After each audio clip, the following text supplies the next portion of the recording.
Okey, Mei, yang ni yang ketiga punya, kita buat pesto pasta. Okey, kat sini Chef Bulat dah ada olive oil kat dalam ni. Sekarang kita boleh sautekan kita punya mushroom dulu. Okey. Kita panaskan. Kita saute ataupun kita tumislah mushroom kita ni dulu. Okey, saute mushroom sampai dia layu. Sampai macam ni kan. Okey lah Mei kan? Sekarang kita boleh bubuhkan ni pesto Mei. Mei tolong letakkan pesto untuk Chef Bulat.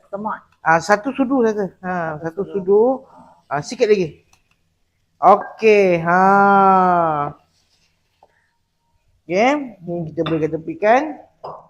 Okey, kat sini Chef Bulat dah sediakan air rebusan pasta. Ya, kita kena ingat bila buat pasta, kita kena simpan sikit air rebusan dia. Okey. Sebab kita buat sos ya.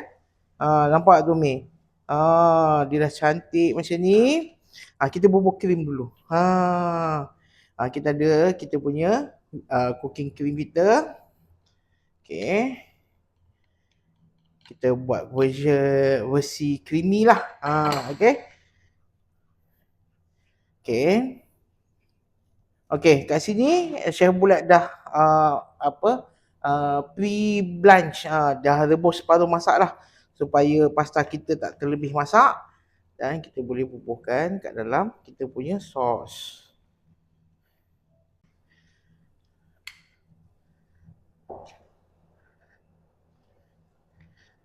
Senang tak Mei nak masak ni? Senang.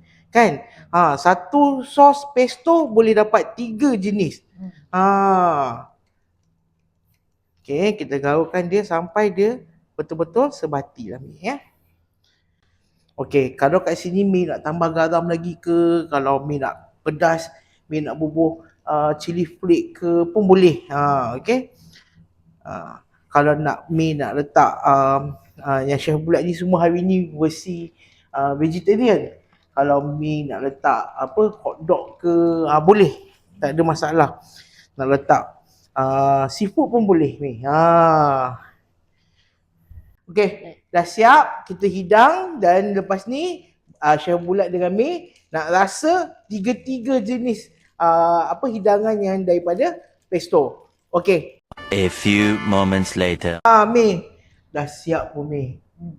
Yang seperti yang Chef Bulat janjikan, satu sos pesto boleh dapat 3 jenis hidangan. Apa perasaan Mei dah belajar buat pesto? Senang ke? Susah ke? Boleh buat dekat rumah ke? Senang. Senang kan? Okey. Lepas ni, apa kata kita rasa? Lepas tu, Mei bagi pandangan dapat Mei. Banyak besar tak mau. Tak apa, gigi sikit saja. Kan ni makan.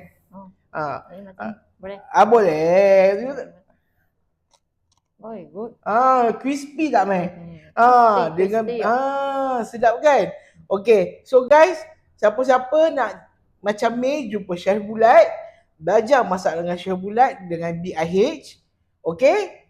Follow, like, komen ataupun scan je QR. Alright, Mei? Terima kasih tolong Chef Bulat hari ni. Kita dapat belajar macam-macam. Kita jumpa nanti. Bye.